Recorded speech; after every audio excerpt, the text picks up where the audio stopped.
Good morning friends. ഇന്ന് നമ്മൾ പോണത് മാണിക്കോട് ശിവക്ഷേത്രത്തിലേക്കാണ്. ചരിത്ര പ്രസിദ്ധമായ ഒരു മഹാദേവ ക്ഷേത്രമാണ് സുഹൃത്തുക്കളെ ഇത്. ഇവിടുത്തെ പ്രധാന വിശേഷം എന്ന് പറയുന്നത് ശിവരാത്രി ഉത്സവമാണ്. ഓണ സ്പെഷ്യലായിട്ട് അവിടുത്തെ ആൽമരത്തിൽ ഊഞ്ഞാലിട്ടിരുന്ന് അങ്ങനെ ഭൂമിക്കുട്ടി ഊഞ്ഞാൽ കണ്ട ഉടനെ ഓടി അതിൽ പോയിരുന്ന് ആടുന്നതാണ്. സമയം ഒരു 7:30 വൈകുന്നേരം 7:30 മണിയായി. ക്ഷേത്രത്തിൻ്റെ തൊട്ടടുത്തായിട്ട് തന്നെ ഓണം കാർണിവൽ നടക്കുമായിരുന്നു. അങ്ങനെ നമ്മൾ ക്ഷേത്രത്തിൽ തൊഴുതിട്ട് പ്രാർത്ഥിച്ചിട്ട് ഓണം കാർണിവൽ നടക്കുന്ന സ്ഥലത്തേക്ക് പോയി. ഓണത്തിന് വീട്ടിൽ ഊഞ്ഞാലിട്ടില്ലായിരുന്നു, പക്ഷേ ഇവിടെ വന്ന് ഭൂമി ഇതിൽ ആടിയപ്പോഴത്തേക്ക് ഒരു സന്തോഷം, മനസ്സിന് വല്ലാത്തൊരു സന്തോഷമാണ് തോന്നിയത്. എന്നാലും ഒരു ചെറിയ പേടിയുണ്ടായിരുന്നു. രാത്രി 7:30 മണി കഴിഞ്ഞു. ക്ഷേത്രത്തിനകത്തിരുന്ന് ഊഞ്ഞാലാടുന്നത് ഇനി ആരെങ്കിലും എന്തെങ്കിലും പറയുമോ എന്നൊരു പേടിയുണ്ടായിരുന്നു. സുഹൃത്തുക്കളെ, നിങ്ങൾ ഈ വീഡിയോ കാണുന്ന എല്ലാവരും ഒക്ടോബർ 13 മാണിക്കോട് ശിവക്ഷേത്രത്തിൽ വെച്ച് ഭൂമിര അരങ്ങേറ്റമുണ്ട് ഭരതനാട്യത്തിൻ്റെ. അതിന് മുന്നേ വീഡിയോ കാണുന്ന എല്ലാവരും ഇത് കണ്ടിട്ട് ഇത് അരങ്ങേറ്റം കാണാൻ വേണ്ടി വരണം. ഡാൻസ് ഒരുപാട് കുഞ്ഞു കുട്ടികളുണ്ട്. വൈകുന്നേരം 6 മണി മുതൽ 9 മണി വരെയാണ്. ഒക്ടോബർ 13 ഞായറാഴ്ച വൈകുന്നേരം 6 മണി മുതൽ 9 മണി വരെയാണ്. എല്ലാവരും വരണം, എല്ലാ കുഞ്ഞു കുട്ടികളെയും കൊണ്ടുവരണം. അതുകൂടാതെ നമ്മൾ അഖിൻ അറിഞ്ഞൂടെ, അഖിൻ്റെ ഡാൻസ് ഉണ്ടെന്ന്. അഖിനെന്ന് പറഞ്ഞാൽ എല്ലാവർക്കും അറിയാം. കാരണം അവൻ കലോത്സവ വേദിയിൽ അവന് 5 മിനിറ്റ് താമസിച്ച് പോയതുകൊണ്ട് അവനെ അവിടെ കളിക്കാൻ താമസിക്കാതെ വിഷമിച്ച് കരഞ്ഞു. അങ്ങനെയൊക്കെ ഒരു വീഡിയോയൊക്കെ വൈറലായ ഒരു കുട്ടിയാണ് അഖിൻ. അവനാണ് ഇവരെ പഠിപ്പിക്കുന്നത്. അന്ന് അഖിൻ്റെ പ്രോഗ്രാമും ഉണ്ട്. എല്ലാവരും തീർച്ചയായിട്ടും വരണം ഡാൻസ് കാണാൻ. അതിന് മുന്നേ ഈ വീഡിയോ എത്ര പേര് കാണുമെന്ന് എനിക്കറിയില്ല, എന്നാലും കാണുന്നവരെങ്കിലും വരിക. അങ്ങനെ നമ്മൾ കാർണിവൽ നടക്കുന്ന സ്ഥലത്തേക്ക് പോയി. അവിടെ ചെന്ന ഉടനെ തന്നെ ഭൂമി ഇതിൽ കയറുന്നതിന് 50 രൂപയാണ്. ലുലു മാളിൽ പോയിട്ട് എങ്ങും കയറാൻ പറ്റാത്തതിൻ്റെ സന്തോഷമൊക്കെ ഇവിടെ തീർത്ത് കേട്ടോ. ഇവിടെ കൊണ്ടുപോയി അവളെ ഇതിലൊക്കെ കയറ്റി അവൾ ഒരുപാട് സന്തോഷിച്ചു. ഒരുപാട് വേർത്ത് കിടന്നു അതിൽ കിടന്ന് കളിച്ചിട്ട് ഇറങ്ങിയപ്പോഴത്തേക്ക് ഒരുപാട് ക്ഷീണിച്ച്. ഇത് കഴിഞ്ഞിട്ട് ഭൂമിക്ക് ഇറങ്ങിയിട്ട് ട്രെയിനിൽ കയറണമെന്ന് പറഞ്ഞ്. അങ്ങനെ ട്രെയിനിൽ കയറാൻ പോയപ്പോഴത്തേക്ക് അത് 80 രൂപ. അപ്പോൾ അവൾ പറഞ്ഞ് എനിക്കതിൽ കയറണ്ടെന്ന്. അവൾക്ക് പൈസ കൂടുതലുള്ളതിലൊന്നിലും അവൾ കയറില്ല. അങ്ങനെ അവൾക്ക് അപ്പോഴും ഐസ്ക്രീം വേണം.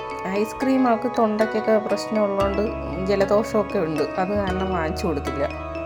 പിന്നെ അവൾക്ക് പാനിപൂരി വാങ്ങിച്ചു കൊടുത്തു. ബജ്ജി വാങ്ങിച്ചു കൊടുത്തു. പാനിപൂരി ഒരു പ്ലേറ്റ് 50 രൂപ, 5 എണ്ണം ഉണ്ടായിരുന്നു അതിൽ. അങ്ങനെ അത് വാങ്ങിച്ചു കൊടുത്തിട്ട് പിന്നെ നമ്മൾ അപ്പുറത്തൂടെയൊക്കെ പോയി ചുറ്റി കറങ്ങിയിട്ട് വന്നപ്പോഴവിടെ ബജ്ജി ഇരിക്കണം. അങ്ങനെ ബജ്ജിയും വാങ്ങിച്ചു കൊടുത്തു 50 രൂപയ്ക്ക്. അത് നമ്മളെല്ലാവരും കൂടെ കഴിച്ചു. പാനിപൂരി നമ്മൾ അങ്ങനെ കഴിച്ചില്ല. നമ്മൾ വീട്ടിൽ നിന്ന് എവിടെയെങ്കിലും പോവാൻ ഇറങ്ങുമ്പോൾ തന്നെ ഭൂമിയുടെ അടുത്ത് പറയും, അവിടെ ചെന്ന് ഓരോന്നിനും പിണങ്ങരുത്, ഇത്ര രൂപയ്ക്ക് ഇത്ര സാധനം വാങ്ങിക്കാനുള്ള പൈസയേ ഉള്ളൂ എന്നൊക്കെ പറഞ്ഞിട്ടാണ് വീട്ടിൽ നിന്ന് ഇറങ്ങുന്നത്. അപ്പോൾ അവളും അതുപോലെ തന്നെ അവിടെ ചെല്ലുമ്പോഴത്തേക്ക് ഓരോ കാര്യങ്ങൾക്ക് വലുതായിട്ട് പിണങ്ങില്ല. പിണങ്ങിയാൽ നമ്മളിനി കൊണ്ടുപോകില്ല എന്ന് പറയും. അതുകൊണ്ട് അവൾ പറഞ്ഞാലൊക്കെ കേൾക്കും. ഈ ഊഞ്ഞാലിലൊക്കെ കയറ്റണമെന്ന് ആഗ്രഹം ഉണ്ടായിരുന്നു, പക്ഷെ നമുക്ക് കൂടെ കയറാൻ വയ്യ. അത് കാരണമാണ് അവളെ കയറ്റാത്തത്. കൊച്ചുകുട്ടിയില്ലേ, അവളെ ഒറ്റയ്ക്ക് എങ്ങനെ കയറ്റുന്നത്? നമുക്കാണെങ്കിൽ ഇത് കയറിയ ഒരുമാതിരിയാണ്, തലകറക്കങ്ങളൊക്കെ. ഇവിടെ ഏറ്റവും കൂടുതൽ അട്രാക്റ്റീവായിട്ടുള്ളത് കുറേ റോസാ ചെടികളും പിച്ചീരത് അങ്ങനെ ഒരുപാട് ചെടികളുണ്ടായിരുന്നു വാങ്ങിക്കാനും. പറയത്തൊക്കെ തിരക്ക്, അങ്ങനെ ക്രൗഡൊന്നും ഇല്ലായിരുന്നു. ചുമ്മാ സമാധാനമായിട്ട് പോയിട്ട് സമാധാനമായിട്ട് വരാൻ അങ്ങനെയുള്ള ആ ഒരു അന്തരീക്ഷമായിരുന്നു. ഭൂമിയിലെ ഈ തലകുത്തി കറങ്ങുന്ന അതിൽ കയറാൻ വേണ്ടിയിട്ട് ഭയങ്കര ബഹളമായിരുന്നു. അവളെ ഒറ്റയ്ക്ക് ഇങ്ങനെ കയറ്റുന്നത്, നമ്മളിതിൽ കയറാൻ നമുക്ക് തല ഇറങ്ങും, പേടിയാണ്. അതിൻ്റെ സെൻറ്ററൊക്കെ നേരെ ഫിക്സ് ചെയ്തിട്ടുണ്ടോയെന്നൊക്കെ അങ്ങനെയൊക്കെയുള്ള ഡൗട്ടും എനിക്കുണ്ട് കേട്ടോ. അതിൽ കയറാനും വലിയ പേടിയാണ്. അവർ നല്ലോണം ഫിക്സ് ചെയ്തായിരിക്കും വച്ചേക്കണം, എന്നാലും എനിക്ക് അങ്ങനെയൊക്കെയുള്ളൊരു മൈൻഡാണ്. അങ്ങനത്തെ ഇവിടെ നിന്നാണ് നമ്മൾ പാനിപൂരി മേടിച്ചത്. എല്ലാം മേടിച്ചിട്ട് ലാസ്റ്റാണ് നമ്മൾ പിന്നെ അവർക്ക് എന്തെങ്കിലും ടോയ്സ് വാങ്ങിക്കണോ എന്തെങ്കിലും വാങ്ങിക്കാമെന്ന് പറഞ്ഞുകൊണ്ട് അങ്ങോട്ട് പോയത്. ഇതിങ്ങനെ കറങ്ങുന്ന കാണാൻ ഭയങ്കര ഇഷ്ടമാണ് കേട്ടോ. പക്ഷെ എനിക്കിത് കയറാൻ ഒട്ടും ഇഷ്ടമല്ല. പക്ഷേ ഇവർ ഇങ്ങനെ അവർ കയറി ഇരുന്ന് വിളിക്കുന്നതും ഇങ്ങനെ കറങ്ങുന്നതൊക്കെ കാണാൻ ഭയങ്കര ഇഷ്ടമാണ്. ഞാൻ ഒരുപാട് ആസ്വദിക്കുകയും പക്ഷെ ഇത് കയറാൻ ഇഷ്ടമല്ല. സത്യം പറഞ്ഞാൽ ഞാൻ ലുലു മാളിൽ പോയേക്കാളും സന്തോഷം എനിക്ക് ഇവിടെ വന്നപ്പോഴാണ് ഉണ്ടായത്. അതെന്താണോ എന്തോ, എനിക്ക് ഇവിടെ വന്നപ്പോൾ ഒരുപാട് സന്തോഷമായിരുന്നു. ലുലു മാളിൽ പോയപ്പോൾ അത്രയും സന്തോഷം ഇല്ലായിരുന്നു. പിന്നെ ഒരു കാര്യം, ലുലു മാളിൽ പോയപ്പോഴും നമുക്ക് 300 രൂപയാണ് ചിലവായത്, ഇവിടെ വന്നപ്പോഴും 300 രൂപയാണ് ചിലവായത്. നമ്മൾ ആരും പ്രതീക്ഷിക്കാത്ത ടോയ്സാണ് ഭൂമി എടുക്കണത്. നോക്കിയോന്നെ, ഇതേ അവളെ കയ്യിലോട്ട് നോക്കിയാണ് ഏറുപടക്കമാണ് എടുത്ത് വെച്ചേക്കണത്. എനിക്കറിഞ്ഞൂടാ കേട്ടോ, ഇത് ഈ പാക്കറ്റിലൊക്കെ ഇതിങ്ങനെ ഇരിക്കണതൊക്കെ അവൾ പോയി സെലക്ട് ചെയ്തെടുക്കണത്. എൻ്റെ അടുത്ത് ഒരുപക്ഷെ അവളിത് വാങ്ങിച്ചുകൊണ്ട് വരാൻ പറഞ്ഞിരുന്നെങ്കിൽ പോലും എനിക്കിത് വാങ്ങിക്കാൻ അറിഞ്ഞൂടാ. ഞാനിത് കണ്ടുപിടിക്കത്തില്ല ഇത് എവിടെ ഇരിക്കണമെന്ന് ഈ ടോയ്സ് കടയിൽ. ഒരു പക്ഷേ കടക്കാരടുത്ത് ചോദിച്ചാൽ ചിലപ്പോൾ എടുത്തു തരുമായിരിക്കും. പക്ഷേ ഇവിടെ അത് കാണും എന്നുള്ള ഒരു ഇത് നമുക്കില്ലല്ലോ. അവൾ ഓടിപ്പോയി അത് കണ്ടുപിടിച്ച്. പിന്നെ അവളൊരു സ്പ്രിങ് എടുത്ത്, അത് ഞാൻ വേണ്ടെന്ന് പറഞ്ഞത്. ഓൾറെഡി നമ്മളൊരു ഉത്സവത്തിന് അത് വാങ്ങിച്ചതാണ്. അവളതിനില്ല, നശിപ്പിച്ച് ചുമ്മാ 2 ദിവസം വച്ചേക്കും ചുമ്മാ തൂരിയെടുത്ത് കളയുക. അതുകൊണ്ട് വേണ്ടെന്ന് പറഞ്ഞു.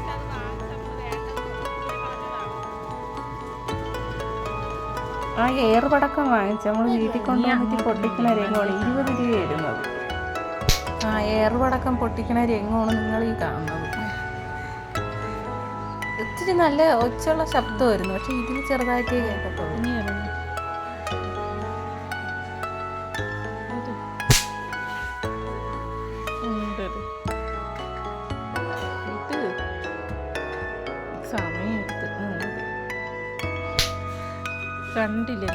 ഏറുപടക്കം വാങ്ങിച്ചിട്ട് ഞാൻ എടുത്തുറഞ്ഞേ, എടി അച്ചാച്ചനും അമ്മാമ്മയും സിനിമ TV കാണാൻ വന്നിരിക്കുമ്പോഴത്തേക്ക് നമുക്ക് കസേരയിൽ വച്ചിട്ട് പൊട്ടിക്കാന്ന് പറഞ്ഞു. അവർ വന്നിരിക്കുമ്പോൾ പൊട്ടുമല്ലേ, നമുക്കത് നോക്കാറിഞ്ഞിട്ട് വീഡിയോ എടുക്കാന്ന് പറഞ്ഞു. അവളെന്നെ വഴക്കുറഞ്ഞു. പിന്നല്ലേ എന്തൊരു പറയണം, എൻ്റെ അച്ചാച്ചനെയും അമ്മാമ്മയെന്നും പറഞ്ഞുകൊണ്ട് ബഹളം വരുന്നു. നമ്മൾ ആ മേളയിൽ നിന്ന് ഞാൻ ഭൂമിനെ പറഞ്ഞ് പാട്ടിലാക്കി അവൾക്ക് ടോയ്സ് വാങ്ങിക്കാനുള്ള പൈസയ്ക്ക് നമുക്ക് ചെടി വാങ്ങിക്കാമെന്ന് പറഞ്ഞു. അങ്ങനെ നമ്മളൊരു ഗ്രേപ്സിൻ്റെ ചെടി വാങ്ങിച്ചായിരുന്നേ.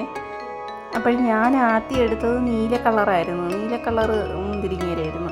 അവൾക്കത് വേണ്ട, അവൾക്ക് പച്ച മതിയെന്ന് പറഞ്ഞു. പിന്നെ അവളെ പൈസയ്ക്ക് വാങ്ങിച്ചില്ല, അവൾക്ക് ടോയ്സ് വാങ്ങിക്കാനുള്ള കാശിന്. ഞാൻ അവളെ ഇഷ്ടത്തിന് തന്നെ പിന്നെ പച്ച എടുത്ത് നമ്മൾ പച്ച വാങ്ങിച്ച് അങ്ങനെ വീട്ടിൽ കൊണ്ടുവന്ന് 2-3 ദിവസമൊക്കെ അവിടെ വച്ചിരുന്നു. നടാനുള്ള സമയം കിട്ടിയില്ലായിരുന്നു. പിന്നെ ഓണത്തിൻ്റെ അവധിയൊക്കെ കഴിഞ്ഞ് സ്കൂളൊക്കെ തുറന്ന് അവൾ സ്കൂളിലും പോയി. അവൾ സ്കൂളിൽ പോയ നേരത്തിന് ഞാൻ രാവിലെ തന്നെ ഇതിൻ്റെ കുഴിയൊക്കെ എടുത്ത് റെഡിയാക്കി ഇട്ടിരുന്നു നടാനുള്ളത്. സ്കൂൾ വിട്ട് വന്ന ഉടനെ ചെടി നടിയിപ്പിക്കലായിരുന്നു. അവളെ കൊണ്ട് ഇനി ഇത് നടിയിക്കണമെന്ന് എനിക്കൊരാഗ്രഹമായിരുന്നു. എന്നാലേ അവൾക്ക് ഇതുപോലെയൊക്കെ എവിടെയെങ്കിലും പോകുമ്പോൾ ചെടികളൊക്കെ വാങ്ങിച്ച് നടണം എന്നുള്ളൊരു ഇത് തോന്നുള്ളൂ മനസ്സിൽ. നമ്മളിതിന് ലേറ്റായതിൻ്റെ മെയിൻ കാരണമെന്ന് വെച്ചാൽ ഇതിന് അടിവളം എന്തെങ്കിലും ഇടണമല്ലോ, അത് പോയി വാങ്ങിക്കണമല്ലോ എന്നും പറഞ്ഞ് അത് വാങ്ങിക്കാതിരുന്നിരുന്ന അവസാനം വാങ്ങിക്കൊക്കെ നടന്നില്ല. അങ്ങനെ ഞാൻ എന്ത് ചെയ്തെന്നറിയാമോ, നമ്മുടെ വീട്ടിൽ മുട്ടത്തോട് ഞാൻ കളയാൻ സമ്മതിക്കില്ല. എപ്പോഴും ഒരു കവറെടുത്ത് അവിടെ തൂക്കിയിട്ടിട്ടുണ്ട്. ആ എന്ന് ഉപയോഗിക്കണം മുട്ട ഉപയോഗിച്ചിട്ട് അതിൻ്റെ ആ തോടെല്ലാം അതിൽ തന്നെ സേവ് ചെയ്ത് വയ്ക്കും. അപ്പോൾ 1 മാസമൊക്കെ ആകുമ്പോൾ ശരിക്ക് തോടാവും. അങ്ങനെ ശേഖരിച്ച് വെച്ചിരുന്ന എല്ലാ മുട്ടത്തോടും കൂടെ ഞാൻ എടുത്ത് മിക്സിയിലിട്ട് പൊടിച്ച് ആ പൊടിയാണ് ഈ ഭൂമി ഇട്ടുകൊണ്ടിരിക്കുന്നത്. ഈ മുന്തിരി ചെടിക്ക് 80 രൂപയായിരുന്നു വില. പിന്നെ ഒരു റോസാ ചെടിയും കൂടെ വാങ്ങിച്ചാൽ 30 രൂപ, 80, 30 അങ്ങനെ 110 രൂപയായിരുന്നു. മുട്ടത്തോടാണ്, നിങ്ങൾക്ക് നോക്കുമ്പോൾ കാണുമ്പോൾ മനസ്സിലാവും. നാടൻ കോഴിയുടെ മുട്ട, അതിൻ്റെ തോടാണ്. തോട് മിക്സിയിലിട്ട് നന്നായിട്ട് പൊടിച്ചതാണ്. ഭൂമി ചോദിക്കുകയായിരുന്നു ഇത് ചോക്ക് പൊടിയാണ്. ഇങ്ങോട്ട് നോക്കി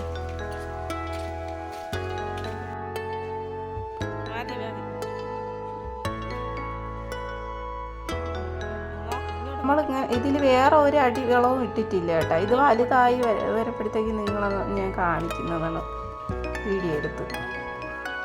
എല്ലാവരും ഇതുപോലെ എവിടെയെങ്കിലുമൊക്കെ പോകുമ്പോഴും ചെടികളൊക്കെ വാങ്ങിച്ചുകൊണ്ട് വന്ന് നടണം. ഇതുപോലെ അടിവളം ഇല്ലെന്നും പറഞ്ഞ് നടാതെ ഒന്നും ഇരിക്കരുത്. എന്തെങ്കിലുമൊക്കെ വാരിയിട്ട്, ഒന്നുമില്ലെങ്കിൽ ചുമ്മാ നട്ടെങ്കിലും വെച്ച് വെള്ളം വീത്തി കൊടുത്താൽ മതി. ദിവസം അതിന് വെള്ളം വീത്തി കൊടുക്കണം. എന്നിട്ട് നിങ്ങൾ അതിനെ പോയി ഒന്ന് നിരീക്ഷിക്കണം, അതെന്തായെന്ന്. എന്നും അതിനെ ഒരു നേരമെങ്കിലും പോയി നോക്കണം. എല്ലാവരും അങ്ങ് ചിലരൊക്കെ അങ്ങ് നട്ട് കളഞ്ഞിട്ട് അങ്ങ് പോവും. പിന്നെ അത് തിരിഞ്ഞു പോലും നോക്കൂല. 1 മാസം കഴിഞ്ഞ് നോക്കുമ്പോൾ അത് വട്ടുപോകും. ദിവസം അതിനെ നോക്കണം അതെന്താ എന്നൊക്കെ. അപ്പോഴും നമുക്ക് മനസ്സിലാവും അത് ചരിഞ്ഞിരിക്കണം ഒടിഞ്ഞിരിക്കണം എന്താണ് ചെയ്യണേ. നമ്മൾ ശ്രദ്ധിക്കാനുള്ളതെന്ന് വെച്ചാൽ ഇങ്ങനെ കട്ട് ചെയ്യുമ്പോൾ അതിൻ്റെ വേരിനൊന്നും ഒരു കുഴപ്പവും സംഭവിക്കാതെ അത് അങ്ങ് ഉടയാതെ എടുക്കണം. ആ മണ്ണ് ഉടയാതെ പതുക്കെ എടുത്ത് നടണം. നമ്മളെ വീട്ടിൽ പാവലും പടവലത്തിനൊക്കെ ഇങ്ങനെ പന്തലിട്ടിരുന്നു. അപ്പം ഞാൻ വെച്ച് ഇത് അതിലോട്ട് പടത്തി വിടാമെന്ന് വള്ളി. അപ്പം നമ്മൾ അതിൻ്റെ വള്ളി എങ്ങോട്ടാണോ വീശുന്നത് അത് നോക്കി അതനുസരിച്ച് നമ്മൾ നട്ടു വയ്ക്കണം.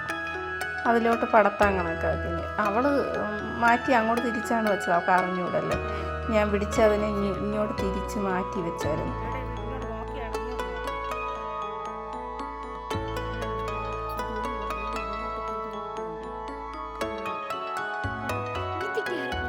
നമ്മൾ പാവലിനും പടവലിനും ഇട്ടിരുന്ന വള്ളി ഇതായിരുന്നു, പന്തലായിരുന്നു. ഇപ്പം അതിൽ പടർന്ന് കിടക്കണ കാച്ചിലും ചെറുള്ളിക്കിഴങ്ങിൻ്റെ വള്ളി എല്ലാം കൂടെ അതിൽ കയറി പടർന്ന് കിടക്കുകയാണ്. അതിനിപ്പോൾ 2-3 മാസം കഴിയുമ്പോൾ വെയിലടിക്കുമ്പോൾ അത് പട്ടങ്ങ് പോകും.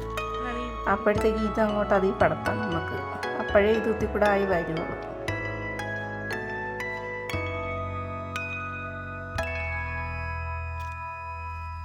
അതിൻ്റെ പിറത്തിടല്ലേ ഇറമ്പ് കയറാൻ. നമ്മൾ മുട്ടത്തോടിടുമ്പോൾ ശ്രദ്ധിക്കാനുള്ളത് മണ്ണിന് അടിയിലിടണം. മണ്ണിന് മുകളിലൊന്നും മുട്ടത്തോട് വാരിയിടരുത്. എറുമ്പ് കയറിയ പിന്നെ ഇത് മൊത്തം എറുമ്പ് കൊണ്ടുപോകും. പിന്നെ ആ ചെടിക്ക് ഒരിതാണ്. നിങ്ങൾക്ക് ഈ വീഡിയോ ഇഷ്ടപ്പെടുകയാണെങ്കിൽ ലൈക്ക് ചെയ്യുക, സബ്സ്ക്രൈബ് ചെയ്യുക, ഷെയർ ചെയ്യുക. നിങ്ങളുടെ ഫ്രണ്ട്സിനൊക്കെ ഷെയർ ചെയ്ത് കൊടുക്കണം.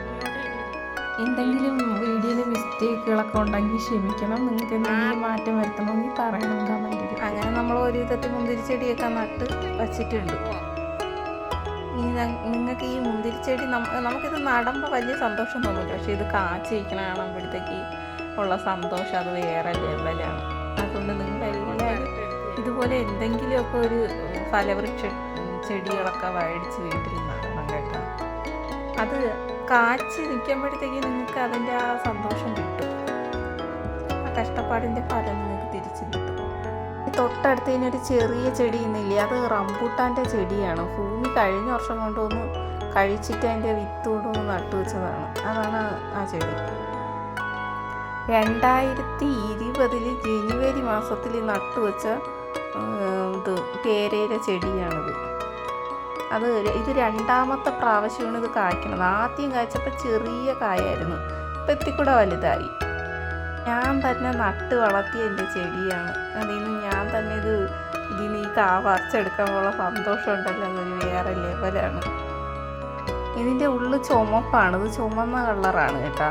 ഇത് നമ്മൾ തൈ വാങ്ങിച്ചുകൊണ്ട് വന്ന് നട്ടതൊന്നുമല്ല. റോഡിൻ്റെ സൈഡിൽ പൊടിച്ച് നിന്ന തൈനെ പിഴുതുകൊണ്ട് വന്ന് കവറിൽ നട്ടു വെച്ച് പിന്നെ അതിനെ കൊണ്ടുവന്ന് ഒത്തിരി ഇത് ആയപ്പോഴത്തേക്ക് നല്ല ഇതായപ്പോൾ കൊണ്ടുവന്ന് നട്ടതാണ്.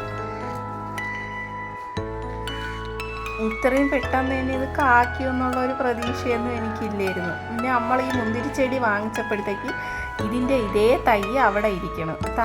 തായ്വാൻ വെറൈറ്റി പേരയ്ക്കെന്നും പറഞ്ഞുകൊണ്ടിരിക്കണം. സെയിം ഇത് തന്നെ.